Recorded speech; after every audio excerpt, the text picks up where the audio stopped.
لو أنزلنا هذا القرآن على جبل لو أنزلنا هذا القرآن على جبل لو أنزلنا هذا القرآن على جبل لو أنزلنا هذا القرآن على جبل لرأيته خاشعا متصدعا من خشية الله وتلك الأمثال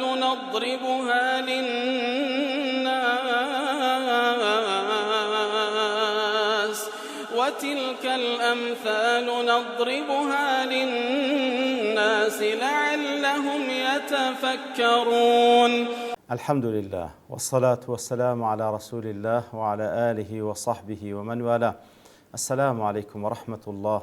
بەڕێزان خۆشحاڵم لەوانەی 499 لەوانەکانی تەفسیری قورئانی پیرۆز بێم و خزمەتتان بەمەبەستی ڕەزامەندی رب العالمین و هیوادارم ئێوەی ئازیز سوودی لێوەربگرن.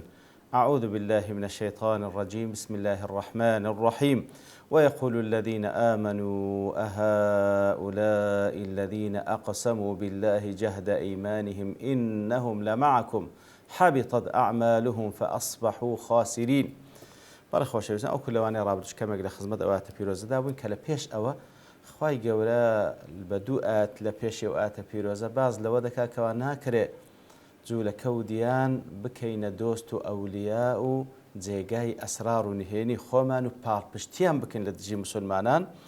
ئیتر لە دوای فەرمووی ئەوانەی کەوا منافقن نەخۆشی لە دڵیان هەیە ئەوانن کەوا زیاتر ئەو کارە ئەنجام دەن و وەلایان لە بۆ جوولەکە و دیانانە. تا لێرەشدا خوای گەورە باز لە هەڵوێستی ئیمانداران دەکا بەرامبەر بەو کەسانەی کەوا نەخۆشی لە دڵیان هەیە و لە نەتیجەدا وەلایان هەیە لە بۆ جوولەکە و دیان و دەفەرمون ويقول الذين آمنوا ئیمانداران دەفەرمون أهؤلاء الذين أقسموا بالله جهد أيمانهم إنهم لمعكم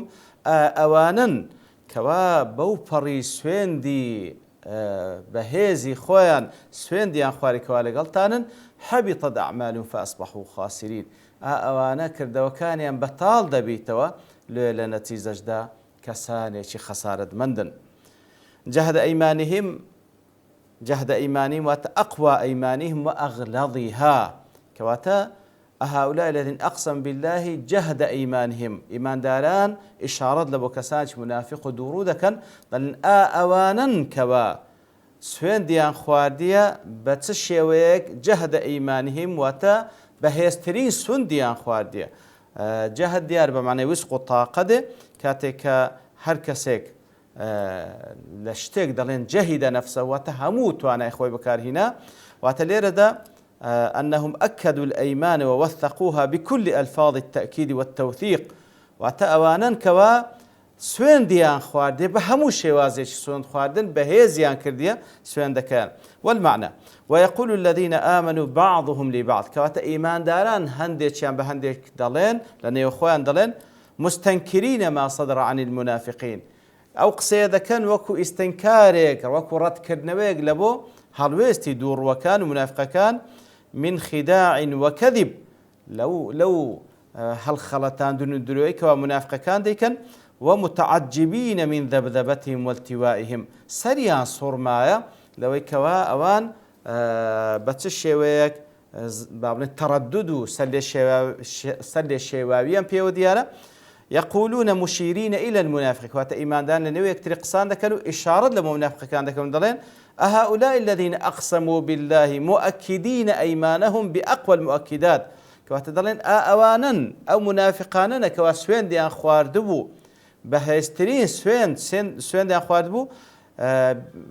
هؤلاء الذين أقسموا بالله جهد إنهم لمعكم بە یەکتری دەڵێن ئەو منافقانە بوون کەوا سوێندیان خواردبوو بەهێزترین سوێند خواردن بۆی کەوا لەگەڵەنگۆ بن واتە لەگەڵ پێغەمبەری بن صلی الله عليه وسلم و لەگەڵ ئیمانداران بن بەو شێوە وەلا و دۆستایەتیان تەنها لە بۆ ئیماندارانە کەچی مەوقفیان تەمەشا دەکەی کووە. فالاستفهام للإنكار والتعجيب من أحوال هؤلاء المنافقين کەواتە کاتێکەوە بە صیغەی ئیستفهام ئەهؤلائی ئاوانا ئەو صیغەی لە بۆ چییە؟ لە بۆ ئەوەیەکەوە هەم ئینکاری حاڵەتەکان دەکەن و هەم جێگای سەرسوڕمانە. صاحب الكشاف بابلين لا تفسير كشاف بشويش كليكشي داتوا ويقول الذين آمنوا فقال فإن قلت لمن يقولون هذا القول أقل بلي أو أنا بتشي دلين أو خسيا إيمان دارنا قلت شيخ ساندكن قلت إما أن يقوله بعضهم لبعض تعجب من حالمي أو يعني وتإيمان دار بإيمان داري دي كدلين وكسر سرمانك لحالتي أو كسر منافقانا واغتباطا بما من الله عليه من التوفيق في الإخلاص يتر لمنطلقي أو كسريا صرما لو منافقانك أو كاردكن وهرب براس الدنيا خوش شكراني أو ذكن كواخواي جورا أواني موفق كذا إخلاص ببخشينه وكم منافق كان أو كارانا أنزام نادا يتر بيكتريو لناو يكتريدا ها منافقان السوين ديان خوار بكوا لقل بيغمبر بن صلى الله عليه وسلم لقل إيمان كتشي تمشي موقف يانك وإما أن يقولوه لليهود بوشي وشي ليك دايتو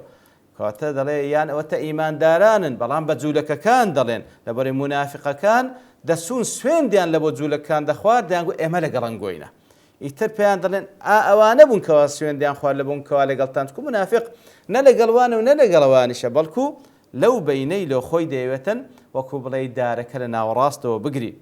وعلى كلا الوجهين فالجملة الكريمة تنعي على المنافقين كذبهم وجبنهم يتر بحر حال إيمان داران لنبي يكتري وقصيدة كان ياخذ إيمان داران بجولك كان دلين آية أو بيان أو يتريان بي بحر حال لردا باز لدرو لترسنوشي كسانيش منافق دكا وتعجب الناس من طباعهم الذميمة وأخلاقهم المرذولة يتبراستي أو خروش تناريكو بيكاني منافق كان زي قيسر سرمانة يتر أو دفرمي حبطت أعمال فأصبحوا خاسرين أوانا أو منافقانا كبو الشيوي وكوت ماكوا لو بيني لبين إيمان داران زولكو ديانان بو الشيوي متذبذب ومتردد نازان سبكان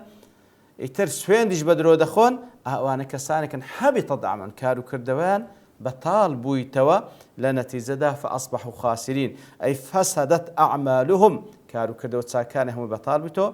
فصاروا خاسرين في الدنيا والآخرة كسيتشيش كوا كارو كردو تساش همي بطال بتو خواي يقول لي قبولنك أول الدنيا وقيامة خسارة مندا خاسرين أي في الدنيا للدنياش خسارة مندا إذ ظهر نفاقهم عند الكل لبرو خواي جورا القرآن في روز نفاقي أواني لاي هموان بديار خستية وفي الآخرة لآخرتيش خسارة مندن إذ لم يبقى لهم ثواب لبرو هيز أزرو باداشتيان نامين أو يحتمل أن تكون هذه الجملة مما حكاه الله تعالى من قول المؤمنين باشا كاتك هذا فرمي هتايرا ويقول الذين آمنوا هؤلاء الذين أقسموا بالله جهد إنهم لمعكم أو هتاكو يرو ديار قول إيمان دارانا بلام حبطت أعمالهم فأصبحوا خاسرين آية وش هر قول إيمان دارانا بل أوان دلين فعلا أوان كسانك حبطت أعمالهم فأصبحوا خاسرين دل احتمال لدرجي قول أوان بي ويحتمل أنها من كلام الله تعالى احتمالش حتى وكو لو زي قال كذا فرمي يقول الذين آمنوا هؤلاء الذين أقسموا بالله جهد إيمان إنهم لمعكم حتى مدر قول إيمان داران بي حبطت أعمالهم فأصبحوا خاسرين أو قول رب العالمين وقد ساقها على سبيل الحكم عليهم يترخواي جورش حكميان لسر دابوي كواكارو كردو كان بطالة بتو مصير وتسار نوسيشان بوشوي خسارة مندية يستليرا بالسيارك داتا بيش أن هذه الآيات الكريمة وما يشبهها من الآيات القرآنية أو آيات بيروزا وهاوشوي وآيات قرآنياني كوا درباري أو بابتي كذا فرمي نابي ولا أدلب غير مسلمانان بي قيل فهل هذا النهي على إطلاقه أو نهيه بمطلقي وبرهائية بحج شويك نهبي دوستاتي وخوشويستيو سقد لبو كساني شجولك وديان مشرك كافر بي والجواب عن ذلك أن غير المسلمين أقسام ثلاثة لا والله أمدادري غير مسلمانان كوا يمنهي من لكرا موالات يمكن ذكرنا سيباش بشي كم وهم الذين يعيشون من المسلمين ويسالمونهم كسانك لوانا لغير مسلمان كان لقل مسلمانان دجينو مسالميشن يعني بهش شويك حرب يعني لسر إيمان داران ولا يعملون لحساب غيرهم ندج مناتي إيمان داران دكان نعمالت لبو غير مسلمانان دكان بين أسرار المسلمانان اللي بتزن ولم يبدر منهم ما يفضي إلى سوء الظن بهم بهيج شويك أوان دي بديار نكوتيكوا قماني خلافيان في بدره وهؤلاء لهم ما للمسلمين وعليهم ما عليهم يتر أوان حسابيان وكو بابنين مسلمانات سيان لبو هي لنا كومالجي إسلامي لبويان هي سلسل مسلمانان هي لسروانش واجباته ولا مانع من مودتهم والإحسان إليهم هيز مانعش ما دام دجمناتي مسلمانان ناكا ما دام كان لبو دجمني إسلام مش ناكاتن هيز مانع للوكوا خوشويستي وتساكي لقلبكي هل خوي يقول سورة الممتحنة فمن لا أنهاكم الله عن الذين لم يقاتلوكم في الدين ولم يخرجوكم من دياركم أن تبروهم وتقسطوا إليهم إن الله يحب المقسطين خوي يقول نهي تاناكا لو كسانكوا شرطان لقلناكا لسردين لأنقويان سبب كار نبوي كان قد درب كان لزيقا مالي خوتان لسر اسم مسلمانتيتان خوي يقول منع تاناكا لبروكوات ساكي لقل أوانا بكن بعدارة لقل يان بزولينو لبروي الله سبحانه وتعالى كسانش عادلي خوش دوي أو بشيكم بشي دوم وهم الذين يقاتلون المسلمين أواني كوال غير مسلمان شر لقل المسلمان ذكن ويسيئون إليهم بشتى الطرق خرابان لقل ذكن بأنواع ريقاي خرابة وهؤلاء لا تصح مصافاتهم بهيج شويك نابيتو صابي ولقليا ولا تجوز موالاتهم نابي بهيج شويك دوستاياتيان بكي وهم الذين عناهم الله في الآيات التي معنا يتر أوانا ما بس ليردك أخواي قرباسي أنك بهيج شويك ونابي ولا أتنبان هبي وفيما يشبهها من الآيات ولا غير أوشكوا هاوشوي وآتانك وباس لولادك هذا كل سورة الممتحنة فرمي إنما ينهاكم الله عن الذين قاتلوكم في الدين الله خواهي يقول نهي تان لذكاكوا ولا تانها باللبو أو كسانكوا شرطان لقلدكا لسردين وأخرجوكم من دياركم أوانيكوا لمال حال خوتان درتان دكن وظاهروا على إخراجكم وهروا بالبشتي يكتريدكا لسردر كردنتان لمال حال خوتان أن تولوهم خواهي يقول نهيتان لذكاك نبي ولا تان لبو أوان هبي ومن يتولهم هركس يشيج ولا لبو أوان هبي فأولئك هم الظالمون أوانك سانش استمكارا باش يسيم قوم لا يعلنون العداوة لنا باش يسيم بهش إعلان عداوة دجمناتنا كالبو إيما ولكن القرائن تدل على أنهم لا يحبوننا بلام هندك إشارة يعني بديار دكوي كوا أوان إما خوش ناوي بل يحبون أعداءنا بلكو نشان كان ونشان دن كوان دجمناني مسلمانيان خوش دوي وهؤلاء يأمرنا ديننا دين كمان لا برامبر أوان دا فرمان بيدك بأن نأخذ حذرنا منهم فيست آقادار بين بحذر بين لوانا دون أن نعتدي برام تعداش عليناكن أجر بالتواتير سنة إثبات أو كانت موقف إسلام درباريان بديار دكوي ومهما تكن أحوال غير المسلمين إتر حال غير مسلمان بهر شيء فإنه لا يجوز لولي الأمر المسلم بهيز لحر حالتك بي ما دام ولي أمر مسلمانان موجودة كوا حكم بقرآن وبسنة ذكا موقفي برامبر بوانك هو بهر شيء بن أوان زولك وديانو غير مسلمان أن يوكل إليهم ما يتعلق بأسرار الدولة الإسلامية لو حالتي ما دام ولي أمر مسلمان فرمان بقرآن وسنة ذكا بلى أهل كتابة لجير ساي حكم دادجي يأخذ غيري أو لجير حكمي إسلام دادجي أجر هيتس أوش اللي بديار نكوتي برام خوناك لأتوبي لموقعك دايبني أسرار مسلمان بدي بردستوي أو أن يتخذهم بطانة له بحيث يطلعون على الأمور التي يؤدي إفشاؤها إلى خسارة في السلم والحرب ناكري أو أن نزيد بكي وأنا أسراري دولة بزان بشويش واكربيت أو أسرارنا أو أن كشفي بكن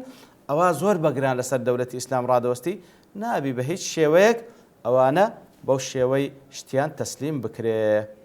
لباش أوي كوا أخوي قول سبحانه وتعالى بوش شوي باسي لا إيمان داران كوا نابي بهيش شويك ولان لبو زولك وديانان هبي هر كسي شيش ولا لبوان هبي أو زولك وديانان كوا دجاتي دولة الإسلام دكان دجاتي مسلمانان دكان بهيش شويك نابي ولا لبوان هبي ولا باش أويش فرموي أواني كوا ولان لبوان هيو أواني كوا مسارعة كان ببلن اللي عم بس نبيش تمشى كسانش منافقا نخوشي لضليان هي شكو جمان لضليان هي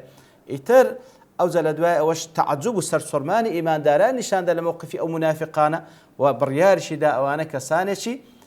کەسانێکن کار و کردەوەی چاچیان کە هەژبی بەتاڵ دەبیتەوە بەو کردەوەی کەوا دەیکەن بۆ وەلایکەوە هەیتان بۆ غیری مسلمانە و ئەوانە کەساکی خەسارەتمەند لە دنیا و لە قیامەت. لە پاشی ئەوە ئەوجا خوای گەورە سوبحانەهو وتەعالا باز لە حەقیقەتێش کە دەکا ئەگەر بێت و هەموو ئەوانەی کەوا مەوجودن وەلایان لە بۆ غیری مسلمانان هەبی و لە نەتیجەشدا پێی هەڵگەڕێنەوە لە دین کاری خوا ڕاناوەسی لەسەر ئەوە بەڵکو خوای گەورە کەسانش کە دەینیتن ئەو وەصفانەیان لێ دێتە جێ کە خوا دەیەوێت سوبحانەهو وتەعالا ئیتر ئەوەش لەوانەی داهاتوو دێنەوە خزمەتی. وصلى الله وسلم على نبينا محمد وعلى آله وصحبه أجمعين وآخر دعوانا أن الحمد لله رب العالمين. لو أنزلنا هذا القرآن على جبل لرأيته خاشعا متصدعا من خشية الله وتلك الأمثال نضربها